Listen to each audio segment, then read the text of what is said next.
after a little bit, things started getting a little bit toxic between me and Tiana. I feel like every day she was trying to tell me I was doing things wrong when I wasn't. Like, she thought that I was cheating on her. She'd always put it on me. She'd always thought that I was watching pornos. And I've seen all that bullshit. So's everyone. You know, and there was probably maybe 3-4 times that I did. Yep. Right?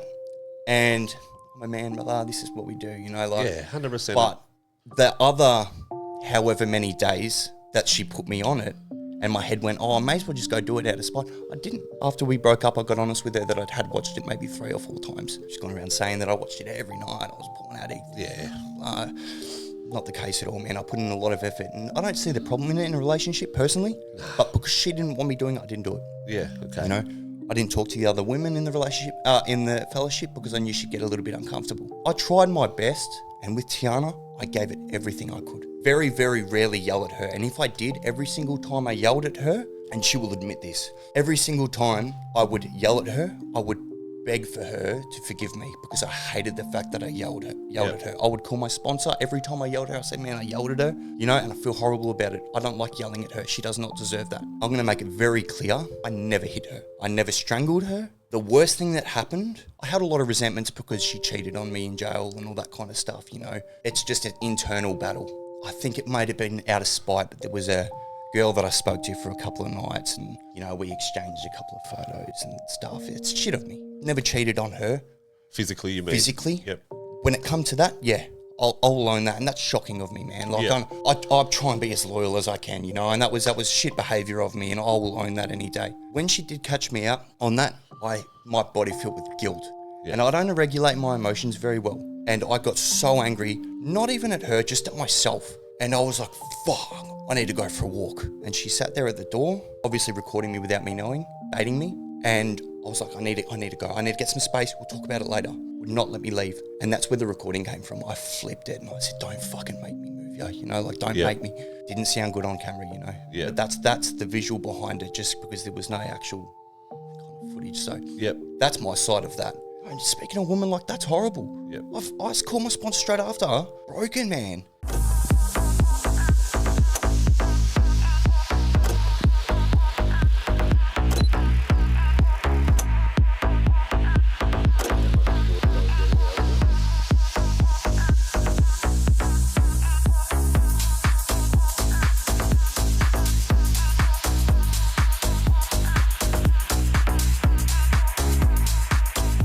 Guys, the moment we've all been waiting for.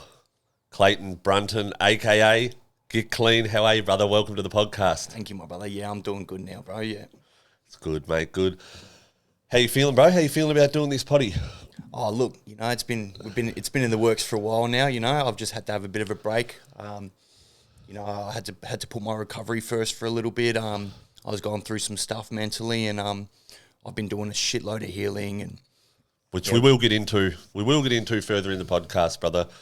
The way I like to structure these podcasts, bro, you know, to give people a bit of an insight on, you know, who you are, where you come from, and all that, mate. Give us a bit of a spiel on, you know, who Klayten is, where you were born, a bit on your childhood, you know, a bit on your upbringing, bro.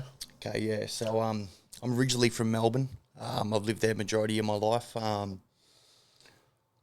know, and I had a pretty decent childhood when it comes to family. You know, I had an amazing family. I really took that for granted as a child. Got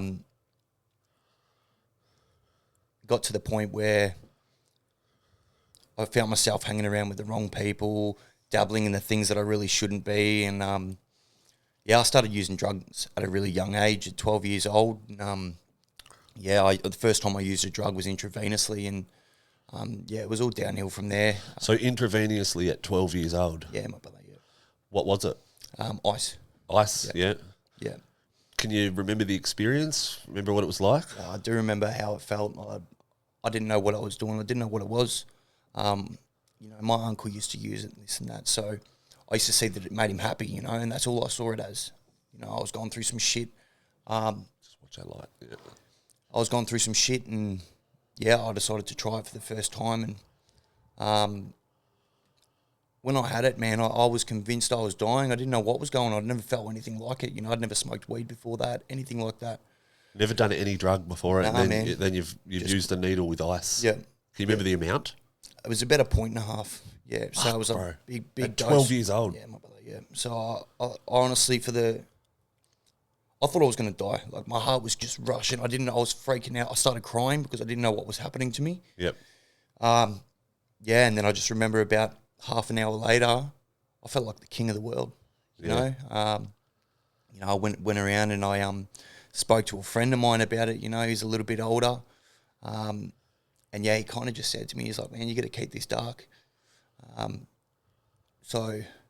Keep it dark, keep it to yourself. Yeah, Don't man. let people know that. Yeah, because it's obviously not a good look, Fuck no, bro. And especially because he was also giving it to me as well. He didn't want anyone else knowing. Yeah, wow. Yep. But yeah, and then I kind of had to try and keep it on the low. And I've got a lot of people nowadays message me and say you were fooling no one. Like I was going to school, high school, off me fucking chops, and I was convinced that I had everyone fooled, but. Yeah, I was ADHD kid too, so it was just out of control. And not long after it, about probably 13 years old, I got introduced to heroin. Wow. And was that intravenously as well? Yeah, yeah. And Talk us through that experience, your first go on that. Oh, fuck, man. I didn't have much, just a little bit. Yep. But instantly spewed, vomiting. Yep. And I had 5-minute intervals. I was 5 minutes vomiting. It was horrible, but then 5 minutes of complete heaven. Yep. And obviously, when it comes to heroin, the good outweighed the bad. And the next time I tried it, I didn't spew. Yep. I had a better experience, and I was hooked. Yep. Okay? Can we just rewind back a little bit, bro? I want to hear a little bit, if you don't mind sharing, on, leading up to 12 years old when you've touched drugs for the first time. What was life like? What was family like? What was mum and dad in the picture? Yeah. Give us a bit of a insight on your childhood, bro, before drugs ever come into it. Just so I can sort of get an idea on sort of what led you into that life. If you know what I mean. So my dad left when I was a kid. I spoke to him on the phone a few times when I was young, and I just never really had anything to do with me. And my mum, she did pretty well for herself. She worked at 3 jobs as a single mother. She did so well, which I guess kind of made her a little bit absent. Yep. Because she was so busy trying to provide. Yep. So obviously no male figure in the house to... That's right, So I think I lacked connection as a kid, maybe a little bit. Yep. Because my mum was too focused on trying to bring me up the best she can. Yeah, okay. Yep. And yeah, so... What area are we in Melbourne here? Ringwood area, so... Okay, yeah, So south, around the east, yeah. Yep. And, at school, I didn't really, I was the kind of person to try and get along with everyone, but I couldn't really get along with anyone. I couldn't find my people. Yep. You know what I mean? And Bit that was of an outcast, sort of. was definitely an outcast. I was the odd one out. I've always got picked last when it comes to sports and all that kind of stuff. I just tried to fit in. Yep.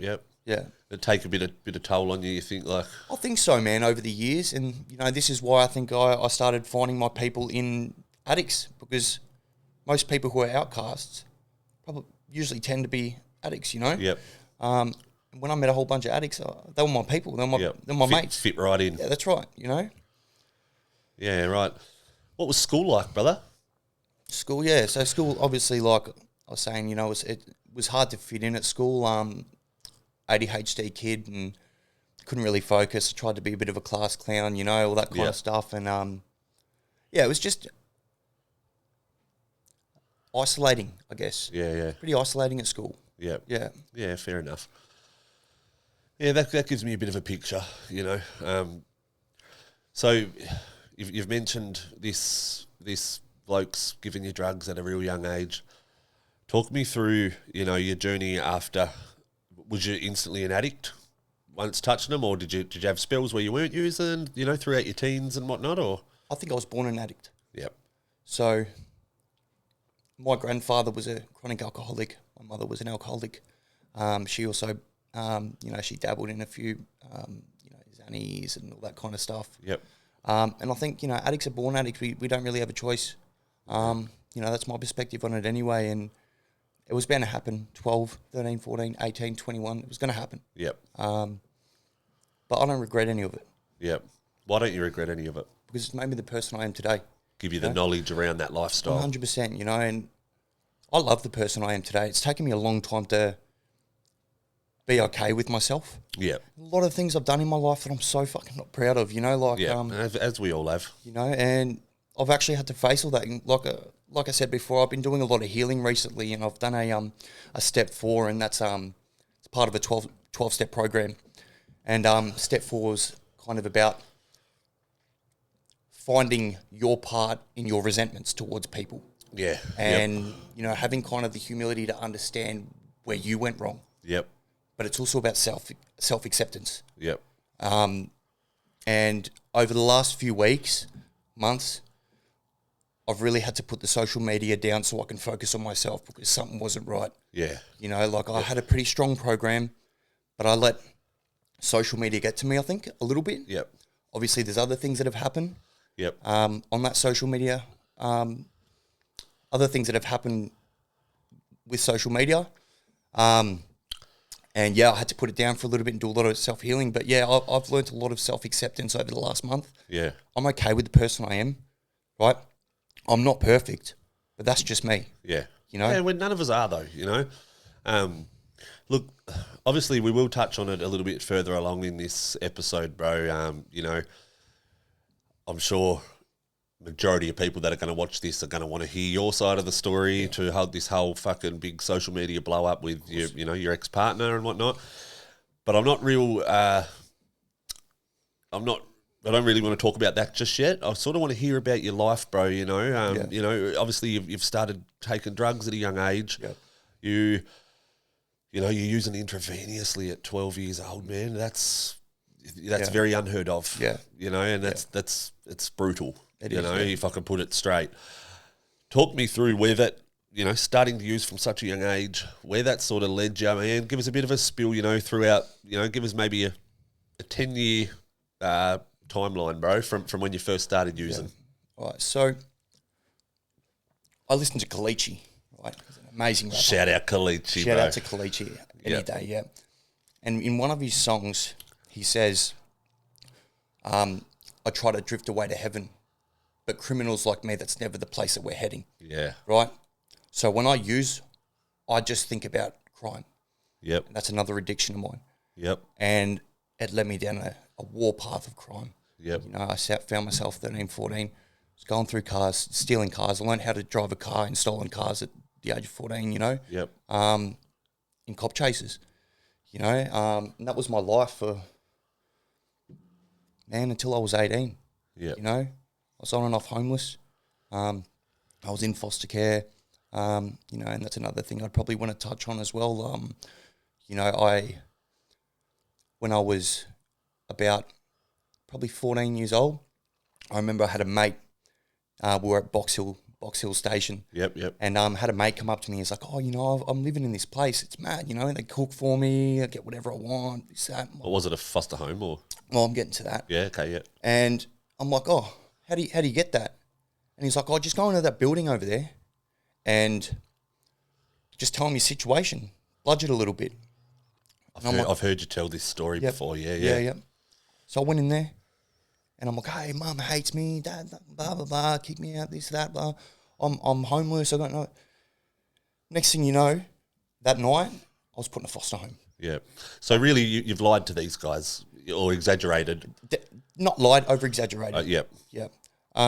And little did I know I'd just taken custody of my own mum. Wow. And that's something that I've had to live with. Yeah. It was so hard on her. And so how did that go? Obviously, she would have been investigated by child safety and all that bullshit. Yeah.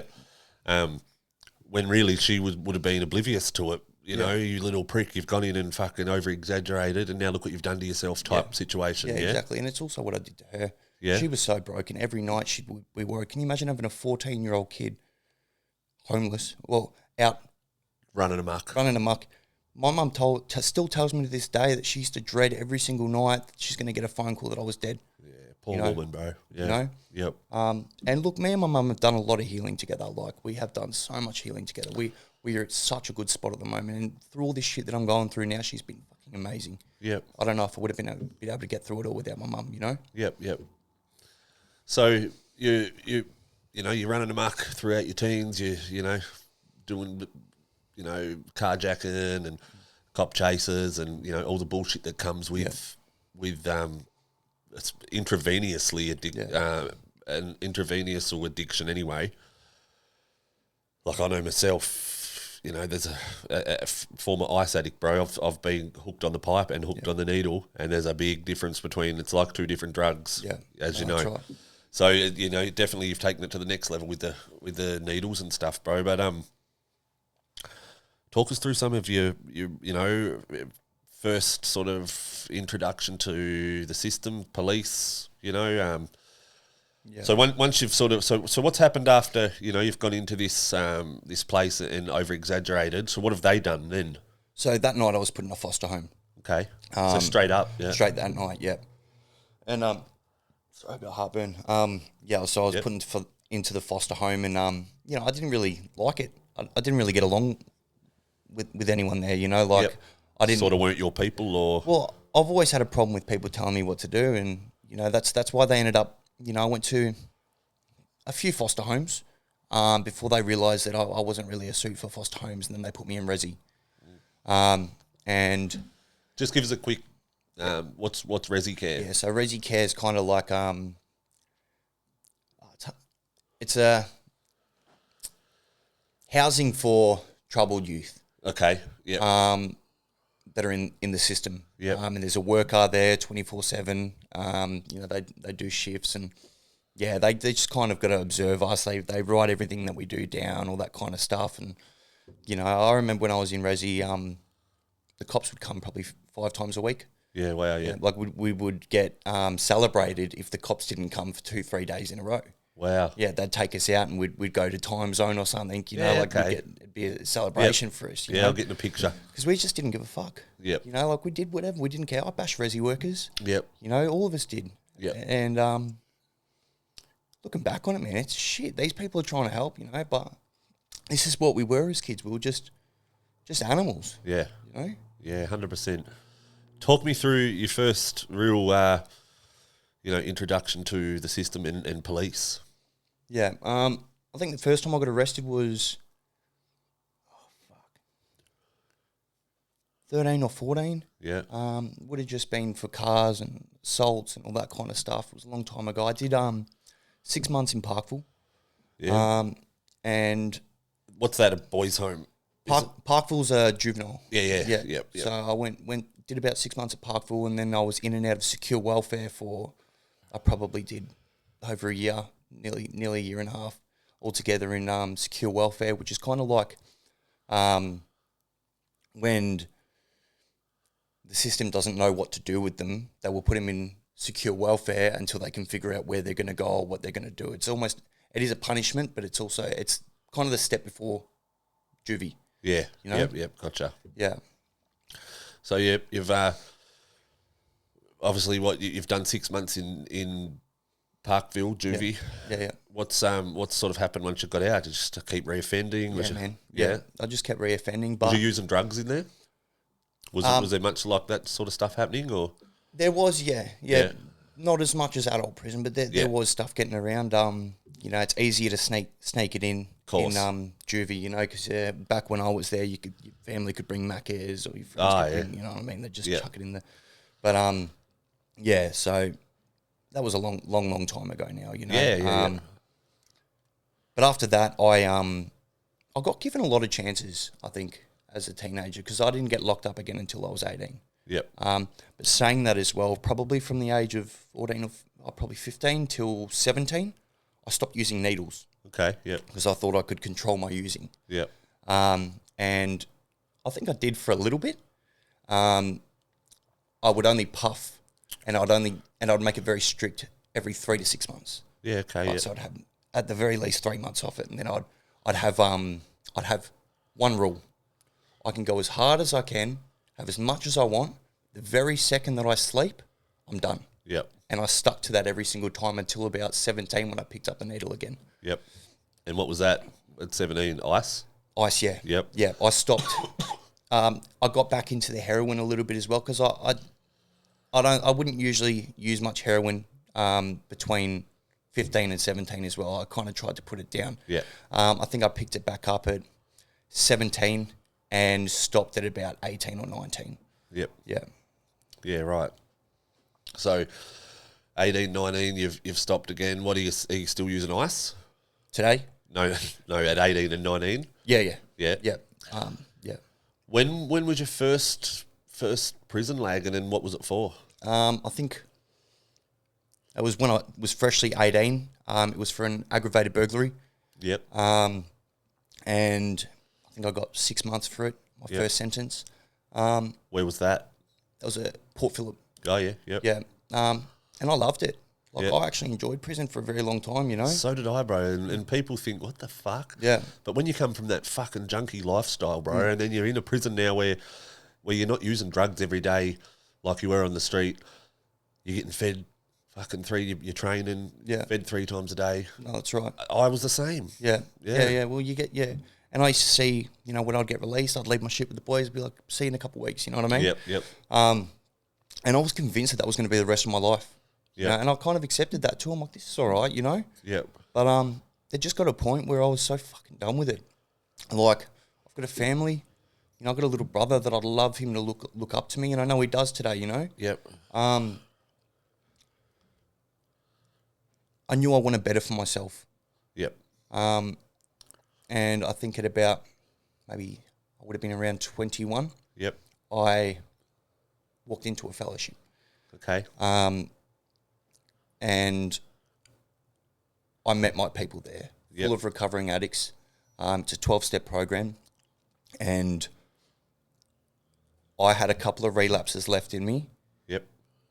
But I knew the second I went there, I wanted better for myself because I've seen it. I've seen The beginning proof. of the end. Yeah. Yep. I've seen the proof, you know. So I did a few meetings for a while. I was still on the injection. Buprenorphine. Yeah. But I was going to the program every day. And then I relapsed, ended up back in jail Yep. for another, I think it was another year or two. Yep. And then when I got out, I went full on into this program. Okay. Head first. Every single person I spoke to was clean. I was doing, you know, step work and reaching out and doing as well I was doing now. Yep. You know, I was doing really well. And after about, you know, I probably had two relapses in about 18 months. Yep. So I was clean for 18 months, had 2 relapses. Or lapses, some people may say. Just a one-off type. Yeah. Yeah. Yep. But, yeah, I got complacent. Yeah. Now, bro, I'm sure there's a lot of people watching right now that want to hear your side of the story to why you've fallen back off social media. Obviously, you've been, you know, there's been some circumstances and you've been heavily slandered, I guess, you know, and throughout social media through your ex-partner. Can you give us a bit of an insight, bro, on you know, maybe you know, start with you guys when you were happy and then lead it into you know, why you were at today. Well, when me and Tiana first met, we were both pretty unwell. Yep. Using together, all that kind of stuff, and I think it was a trauma bond, bit of a trauma bond, you know. Yep. We were both up here, you know. We both came up here, and we kind of only had each other up here. Yep. Similar to my situation too, I guess. Yeah. So I fucked up a little bit, obviously, because I was using, as I said before, when I use, I'm a criminal. Yep. And that wasn't fair on her. Yep. You know, because she didn't want that. Yep. You know, and that, I'll own that, you know, that's horrible. But I wanted to make money to survive while we were using, right?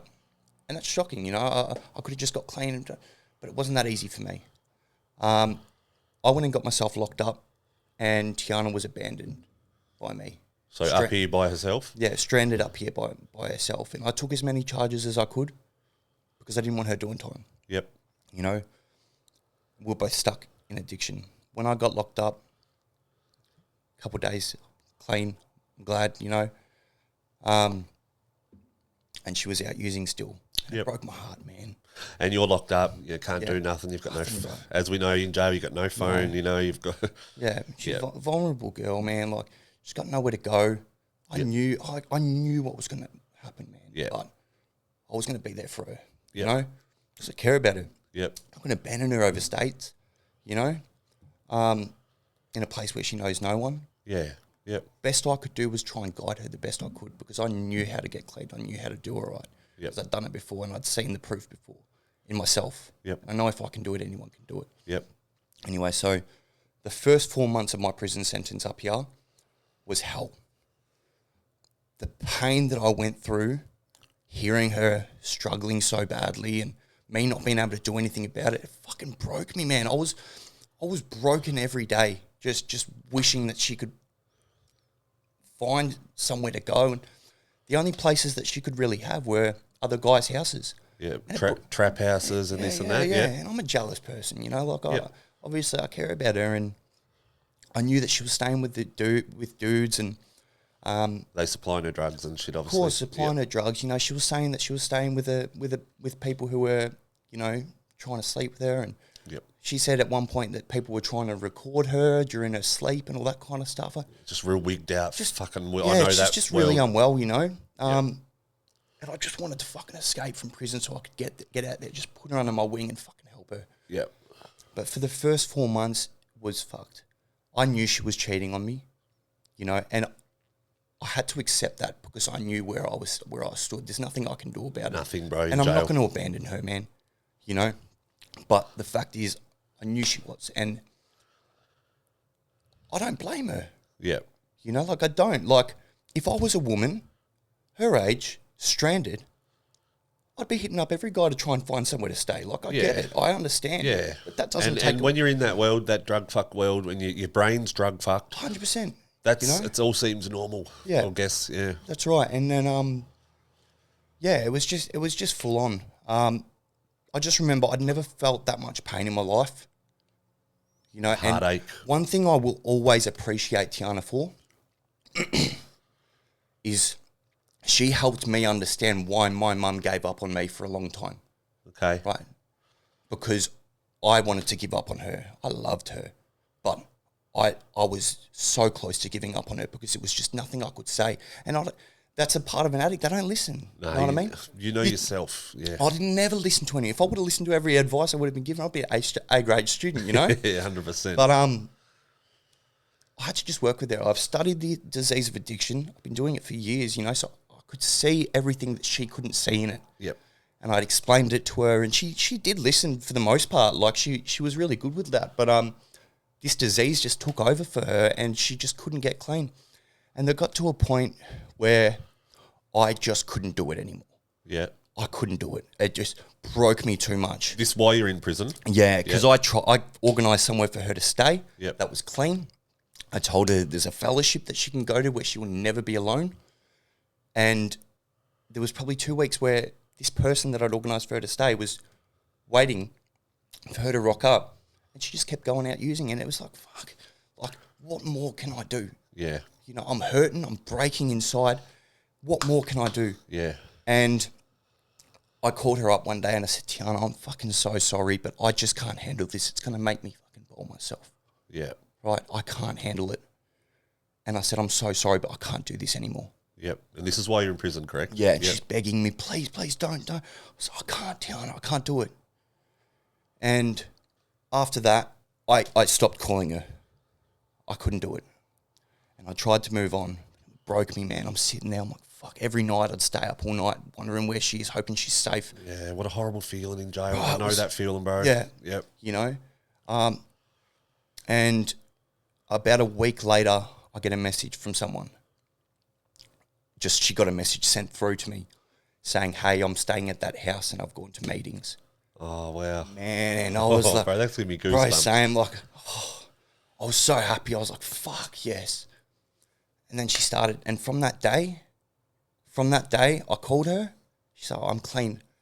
She just had a bad incident. She got out of hospital.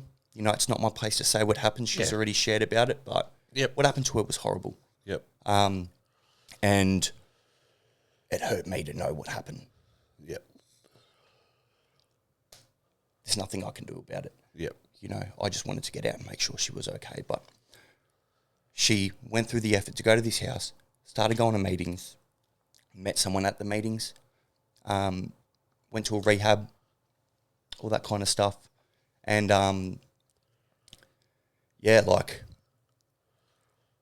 didn't last too long at the rehab. But it was an attempt, obviously. It was, yeah. And so after going to meetings all the time, I heard her fucking voice come back. Yeah. And I was like, I've got Tiana back. Yeah. You could hear the drugs were gone out of her voice. Yeah, man. Yeah, bro. And then she'd found someone to stay. She stayed with a family. And she was doing really well, you know. She's getting all the support, all that kind of stuff. Yeah. And I was overwhelmed, you know. I was so happy. By the time I'd gotten released, she'd had a few months up clean, and she'd found a place. And I was like, fuck yes. Like, now I've got somewhere to go. I mean, the place that she got was a share house for all women. I technically wasn't allowed to be there, but it was a roof over my head. Yep. And I'm forever grateful for her for that. Yep. First thing I did when I got released was go to a meeting. I met a lot of men that I got along with, you know, and I've got a family now. You know, I've got Tiana, I've got all the people in my life that go to meetings too, and I'm doing really well. But then after a little bit, things started getting a little bit toxic between me and Tiana. I feel like every day she was trying to tell me I was doing things wrong when I wasn't. Like, she thought that I was cheating on her. She'd always put it on me. She'd always thought that I was watching pornos. And I've seen all that bullshit. So's everyone. There was probably maybe 3-4 times that I did. Yep. Right? And I'm a man, but this is what we do, you know. Like, 100%. But the other however many days that she put me on it, and my head went, I may as well just go do it out of spite. I didn't. Yeah. Know what I mean? After we broke up, I got honest with her because I denied it for a long time. After we broke up, I got honest with her that I'd had watched it maybe 3 or 4 times. Yep. You know? And she's gone around saying that I watched it every night. I was a porn addict. Yeah. Not the case at all, man. I put in a lot of effort, and I don't see the problem in it in a relationship personally. Nah. But because she didn't want me doing it, I didn't do it. Yeah, okay. You know? I didn't talk to the other women in the relationship, in the fellowship, because I knew she'd get a little bit uncomfortable. Yep. I tried my best, and listen, in my past relationships, I'm going to put this out there, I was not perfect. Yep. There's been a lot of things in my past relationships that are very questionable, you know. Yep. Drug abuse, being young. You know, I had a pretty bad relationship when I was a teenager as well. I treated a girl pretty horribly, you know. Yep. But I've learnt over all of my relationships that that's something I need to work on. Yep. And with Tiana, I gave it everything I could. I'd very, very rarely yell at her. And if I did, every single time I yelled at her, and she will admit this, and if she doesn't, I've got it on recording. So every single time I would yell at her, I would beg for her to forgive me because I hated the fact that I yelled at her. I would call my sponsor. Every time I yelled at her, I said, man, I yelled at her, you know, and I feel horrible about it. I don't like yelling at her. She does not deserve that, right? I'm going to make it very clear. I never hit her. Yep. I never strangled her. The worst thing that happened was, I'll own something. There was a point where I had a lot of resentments because she cheated on me in jail and all that kind of stuff, you know. It's just an internal battle. Yeah. I did understand her natural, side of though, it. to feel like that. But no man's going to be okay with their woman sleeping with another guy 100%. under any circumstances. 100%. Even though I understood hers. And I think it might have been out of spite, but there was a girl that I spoke to for a couple of nights, and you know, we exchanged a couple of photos and stuff. It's shit of me, right? Yep. Never cheated on her. Physically, you mean? Physically. Yep. When it come to that, yeah, I'll own that, and that's shocking of me, man. Like I try and be as loyal as I can, you know, and that was shit behaviour of me, and I will own that any day. Yeah. And bro, just to put it out there too, you're clearly navigating your own emotions and feelings around everything, you know, and you've admitted that you've fucked up by doing that, and no, it ain't right. Yeah. By all means, you know, but you're owning it, and without sort of justifying it, I feel, this is my opinion, that, like I said, bro, you try to navigate your own emotions and your own feelings, and, you know, if I can say anything, bro, you know, from a couple of photos, that's nothing compared to what possibly could have happened, you know, under the circumstances. Well, that's right. Yeah. But I will finish on what I was saying before when I said I'd never hit her, I'd never strangled her. When she did catch me out on that, my body filled with guilt. Yeah. And I don't regulate my emotions very well, right? And I got so angry, not even at her, just at myself. Yeah. And I was like, fuck, I need to go for a walk. And she sat there at the door, right? Obviously recording me without me knowing, baiting me. And I was like, I need to go. I need to get some space. We'll talk about it later. Would not let me leave. And that's where the recording came from. I flipped it and I said, don't fucking make me move, yo. You know, like, don't make me. Didn't sound good on camera, you know. Yeah. But that's the visual behind it, just because there was no actual kind of footage. So that's my side of that. Yep. And speaking of women, like, that's horrible. Yep. I called my sponsor straight after. Broken, man. Like, but I'm not perfect. Yeah. Well, none of us are, though. That's the thing, bro. And that's what we've spent the last, 48 hours together, bro. You know, I picked you up from the sunny coast last night. You know, we went and watched a Dundee concert, completely sober, brother. Yeah. Both of us, you know. Although there was people offering us drugs, and wasn't there? It was crazy, you know. But and then I brought you down here and you know and you know, convinced you to do this. But by all means, bro, you know, we're not perfect. Yeah. You know, 100%. Yeah. And this is what I say when I put the social media down about a month or two ago, I focused on this. Yeah. Right? Focused on my defects, my character defects, figured out what I need to do to accept the person that I am and accept the person that I am with my defects. Yep. And it's a big part of step 4 is your resentments. And I'm sure you can tell who was on the top of the list. Yeah. But it made me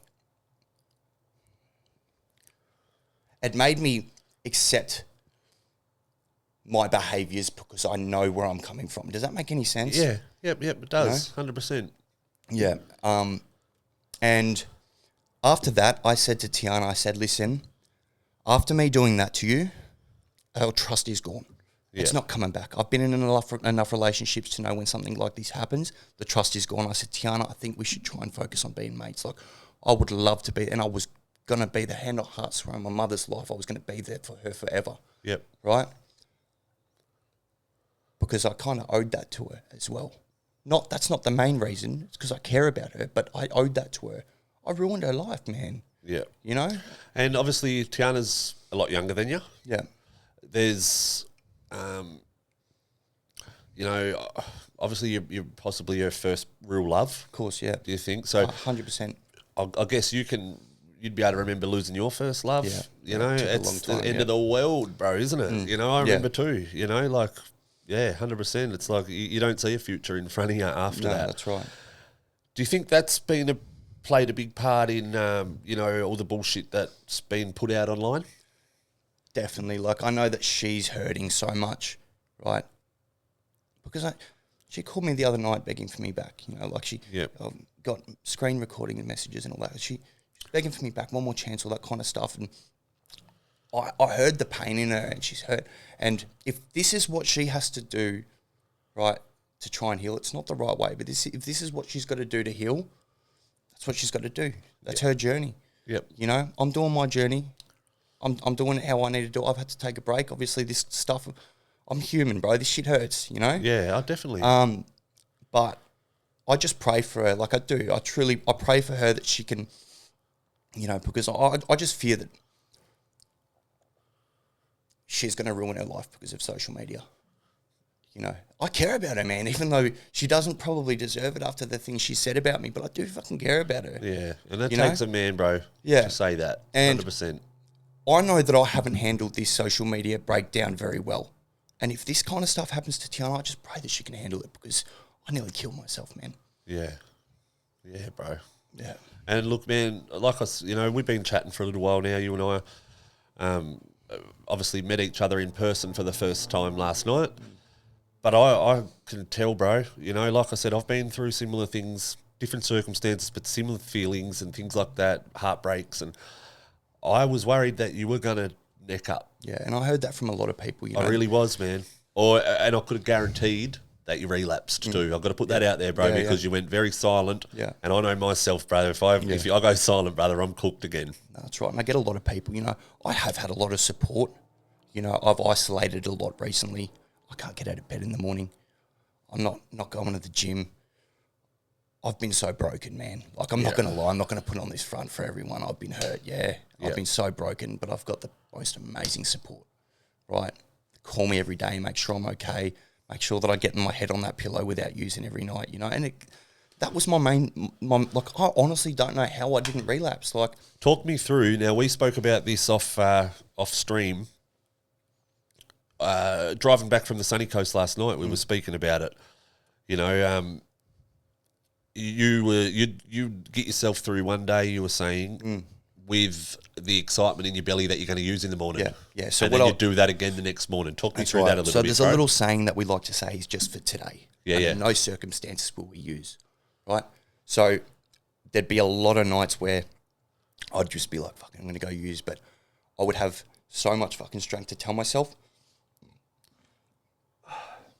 you're up. I'd have so much strength to tell myself, no matter what, I'm going to put my head to that pillow at night, and if I really want to use tomorrow morning, I'll go do that. Yeah, and so that'd help you get to sleep. I'd get to sleep. I'd wake up the next day, and it's like, I can get through another day. Yep.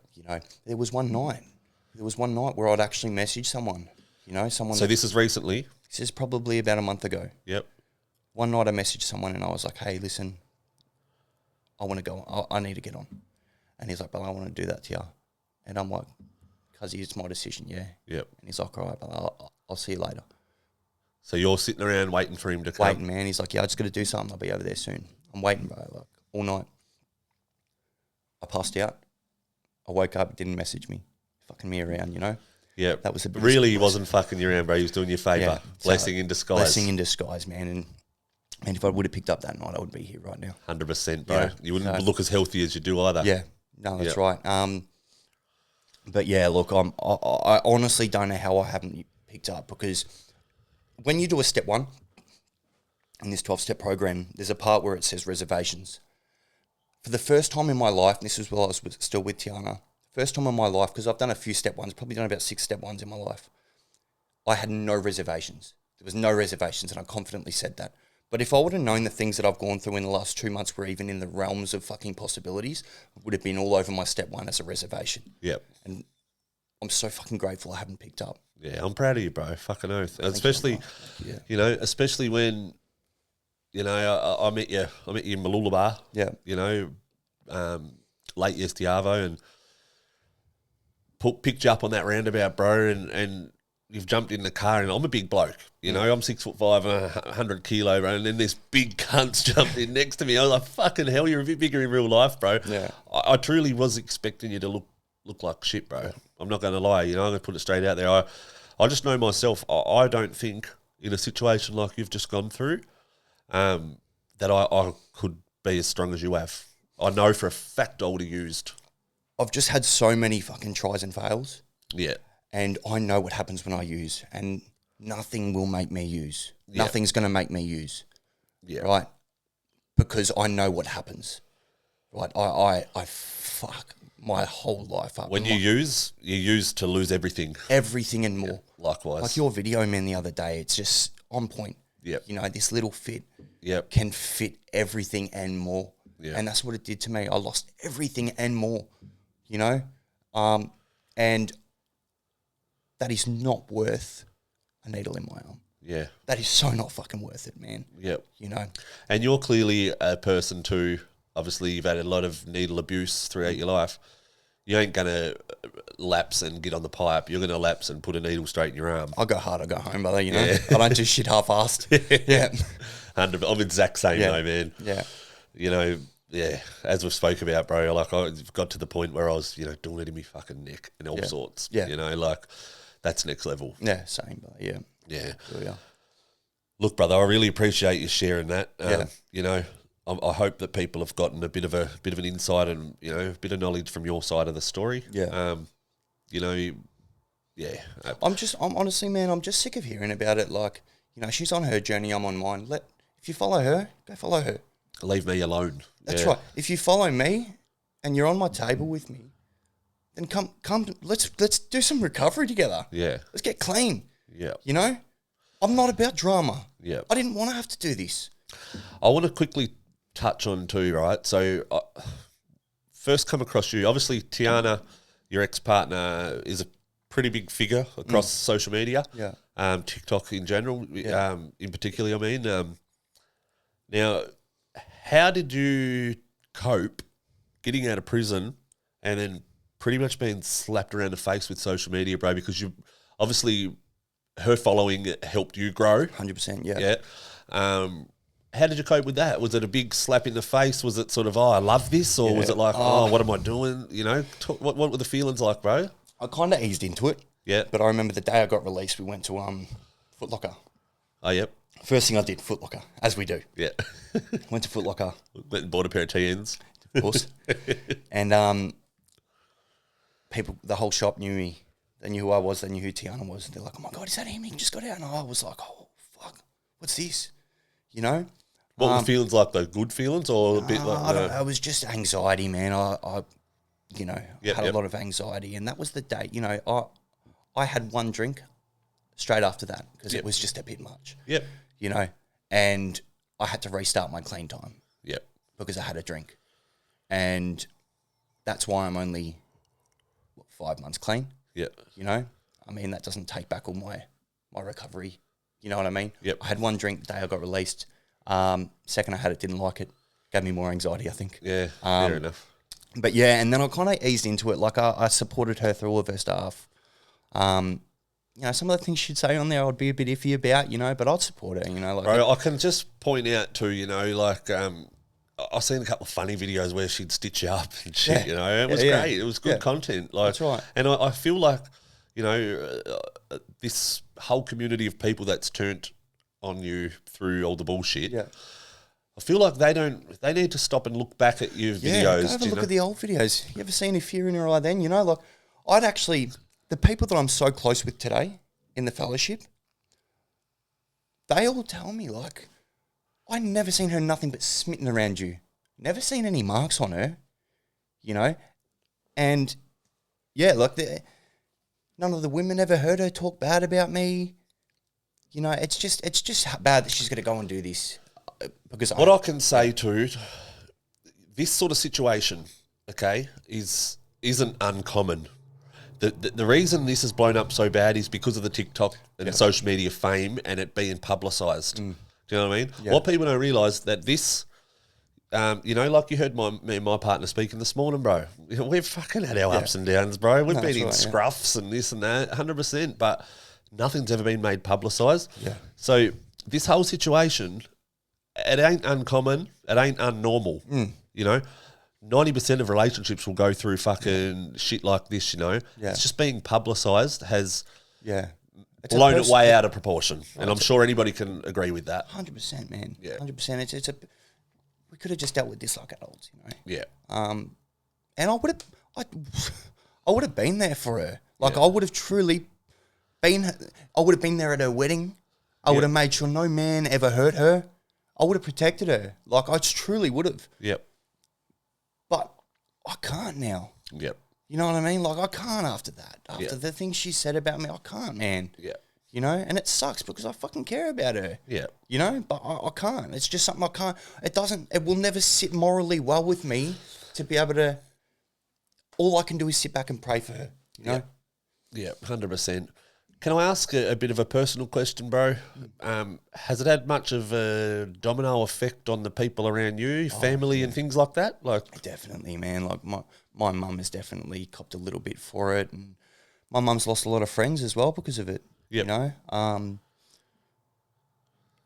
it's rough. Like it's hard, bro. Like I've lost a lot of friends because of this. Yeah. Like a lot of my long time friends will turn on me. You know, but yeah, it doesn't just affect me. You know, it does affect my family. yeah. I wanted to ask that because I wondered that. Yeah. Look, is there anything else you want to add on the end of that conversation? Because I want to jump into what's ahead of you.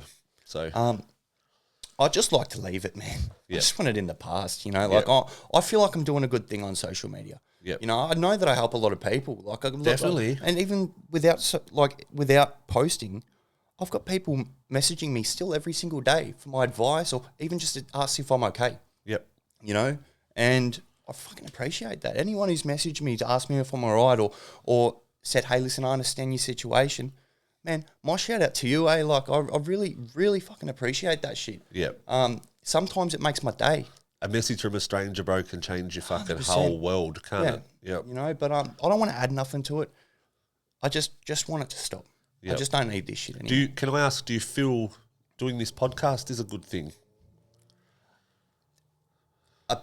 In general? Yeah, like in general, you know, has it helped get a weight off your shoulders as far as sharing your side of it? Because nobody has heard your side, really, you know? Yeah, well, that's right. I mean, yeah, most definitely, yeah. I just know, I know what the social media is like. Yeah. No matter what I say, It's an evil world, bro. it's evil, man, you know? I didn't feel like this was necessary, Yep. you know? It's not necessary to... It's between me and another person. Exactly, like, just bro. stay out of it. It's none of your business. Exactly. You know, it didn't need to be made public, you know? Yeah. Yeah. So Yeah. I'd like to just leave it in the past. Yep. And if you follow Tiana, go follow her. And if you don't like me, unfollow me. And if you're there for me, let's go get some recovery. Welcome with open arms. Welcome. Yeah. Yep. That's right. Awesome, bro. I'm going to stop that conversation right there, okay? Obviously, you've been absent from social media for a while because of all that. Yeah. I feel like I've given you a little bit of a boost, brother. Oh, man, you've done me an absolute solid, bro. Like Yeah. I needed last night. You know, Yeah. Dundee's a legend, bro. He's a Yeah, gentleman. shout out Like, Dunners, bro. Yeah, shout out Dundee. Like, you know, 100%. had a bit of a chat with him before. We went for a bit of a walk with him, and he's an absolute gentleman. He's you an know, absolute- and I'm so fucking proud of. I was watching him up on stage last night and hearing the things he had to say was, man, like he hit home. You know, good on him. Mate. Good on him. 100%, Yeah. bro. You know, last night was a little bit different for me too, bro. Usually I'd go and get on the piss at least, you know, and like, but it was a good night, bro. It really was. Everything panned out well. What's your plans from now on, bruh? You know, obviously I feel like you've gotten that little bit of self-confidence back in you. You're obviously expecting a bit of hate still. Of course, You know, man, and it that'll slowly fade out, you know, as long as you stay staunch and turn a blind eye to it. Yeah. You know, like you, and I might bring this up too, like you did with the fuckwit last night. What did he say? So a lot of people would have seen the video. A couple, we won't say names or anything like that, but the couple that sort of slandered you. Yeah. More so his missus, but Yeah. this bloke jumped in and did a quote of the day. Yeah. Yeah. So I bumped into someone last night. Well, he came up to you. Well, yeah, he came up to me and he was like, "Oh man, I'm a big fan of you. You know, big fan of you." You recognised him straight away. Recognised him straight away. I'm like, "I know who you are." Yeah. And he's like, "Oh yeah, no, sorry about that. Like my missus made me do it." I don't know. I don't know if I believe that. You know what I mean? But yeah, I swallowed my pride. You did, bro. And it was. I won't lie. I seen you start to boil up, and by all means, 100%. You know, fuck, bro. He's lucky he didn't get knocked out. If I can put it straight, you know, like it was That's a what I pretty said to him brutal too. video to fucking put out there. Oh man, it's just he's taking the mickey, you know. Yeah, But then that's- seeing you, and I'll proudly, and hopefully he watches this because he fucking will. You shit yourself, mate. Yep. In Shit person, yourself. he wasn't expecting to run into you in person. So yeah. And yeah. you know, I said to him, listen, I live a fucking spiritual program today. That's why I'm not knocking you the fuck out right now. Yeah. Right? And Tonksy grabs me. He's like, let's go. Yeah. And I walked away, and usually I'll sit there, and I did for the night. I was like, did. man, I'm going to go hurt him. Yeah. But this morning I woke up with no regrets. How's that? Yeah, and I was proud of you, bro. Put Thank it you, there brother, yeah. because, man, I know myself. I wouldn't have even thought about it. I would have just knocked him out if I was in your situation, and then I would have regretted the fuck out of Yeah. it because I most likely would have been in lockups. Yeah. But 100%, you've done really well, bro, to swallow it and to wake up without regretting it. 100%. No, that's right. But yeah. So, what's your plans, bro? What's your plans? I'm going to be easy on myself. That's the main thing. My recovery will always come first. I will start putting content out again, but at my pace. Yep. I'm not going to let TikTok rule me. I'm not going to let TikTok or Instagram take over my life. Yep. Because I felt myself starting to, everything was about my videos. And, you know, my whole day was just focused on what am I going to do. My recovery comes first. Yep. You know? 100%. And whatever my recovery brings me, which will be absolute gifts, right, will happen. Yep. Yeah, like I kind of just go off God's will. Yeah. You know, whatever God wants for me, I'm taking. Unreal, bro. Look, bro, I truly am honoured to have had you jump on, man, and I appreciate you opening up and being vulnerable. Yeah. Give us a shout out on your socials, bro. Where can people follow the one and only GetClean? Yeah, so GetClean Official is on TikTok. GetClean Official page is on Facebook and Instagram. You know, give me a follow if you want a bit of recovery. And, yeah, just share the love, you know. Shout out to Tonksy. Thank you for having me, my brother. Nah, anytime, bro. I want to hear a little bit of, you know, hardcore advice for somebody that might be, you know, starting to head down the life you lived. Yeah. What's some advice you can throw out there to, you know, maybe a 12-year-old that's just discovered drugs? Yeah, so I was given a lot of advice as a kid and I never took it, you know. I had to learn my shit the hard way, right? So did you. So did, I'm going to say, 100% of addicts. Yep. But if I can give you advice and if you're going to listen, don't touch drugs.